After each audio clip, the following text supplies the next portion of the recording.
Minha mãe era uma garota de programa e quando ela engravidou de mim, ela tomou todos os remédios possíveis, ela fez de tudo pra tentar me abortar. E mesmo assim, eu vim. Pra ela, infelizmente.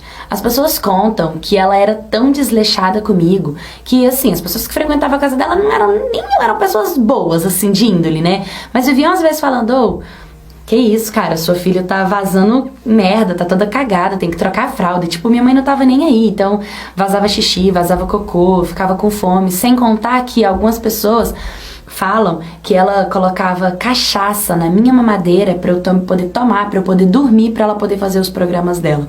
E também contam que todas as vezes que chegava alguém lá em casa, ela perguntava se não queria me levar. Era homem, era cliente, era amiga, era qualquer pessoa que passasse na rua, ela perguntava se não queria me levar, entendeu? E acabava que nisso teve algumas pessoas, óbvio que ninguém quis me pegar.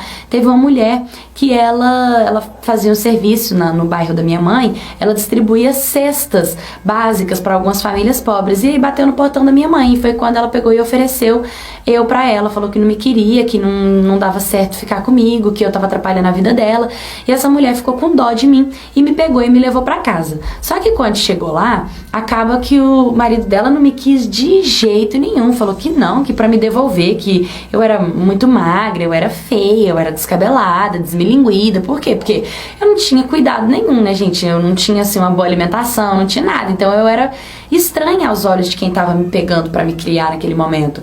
E aí ela pegou e me levou na casa do pai dela, que no caso é o meu avô, né?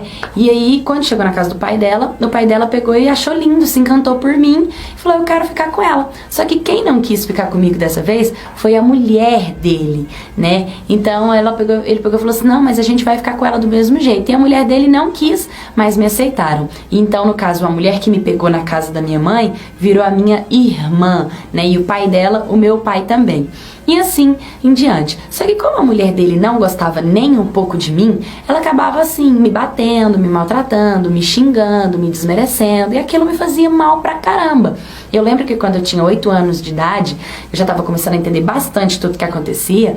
Toda vez que ela me batia, que ela me xingava, eu dava um jeito de me vingar dela. Por exemplo, ela amava dormir depois do almoço na rede. O que eu fiz? Eu cortei todos os fios da rede, deixei só um fiozinho pra quando ela dormisse eu fosse lá e cortasse, ela caísse de costas do chão pra ela machucar. Dito e feito. Ela fez, caiu e eu levava uma surra. Mas toda vez que ela me dava uma surra, eu bolava alguma coisa depois pra poder me vingar dela. Tipo, ela fazia comida. Teve uma vez que ela chamou um monte de gente pra almoçar nessa casa, fez aquele panelão de comida. Eu peguei o saco do sal e joguei na comida todinha dela, sabe? Todo mundo comeu, todo mundo achou horrível a comida dela, todo mundo começou a falar, nossa, que isso, tá forte, tá ruim, tinha muito sal, tava puro sal, né? E ela sabia que tinha sido eu que aprontava, então ela ia lá e me batia de novo. Mas toda vez que ela me batia por conta de alguma coisa, eu ia lá e me vingava dela. E ela falava que eu ia ser pior do que minha mãe biológica, que eu não prestava, que eu não ia valer nada, que eu ia crescer a ser uma coitada, que o maior arrependimento da vida dela era ter me pegado pra criar.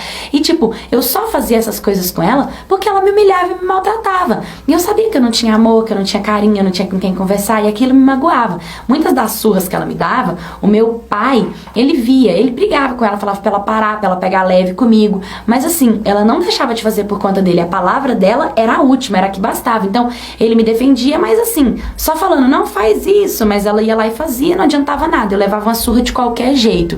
Então a defesa dele meio que não valia de nada. E eu cresci com aquela dor no meu coração, aquela falta de um amor, de alguém que amasse, que me cuidasse de verdade, que me quisesse perto. E além de eu sentir essa falta, eu ainda tinha que ouvir que ninguém me queria, entendeu? Até que do nada, eu não sei se já aconteceu isso com vocês, mas eu comecei a, tipo, ter uns amigos imaginários, porque eu não conseguia ter amizade com ninguém, não conseguia ser amiga de ninguém, e a gente morava no meio da roça. E como eu era muito sozinha, eu comecei a ter amigos imaginários. Eu começava a brincar com esses amigos, eu não sei de onde, eram vozes que eu ouvia e eu respondia essas vozes.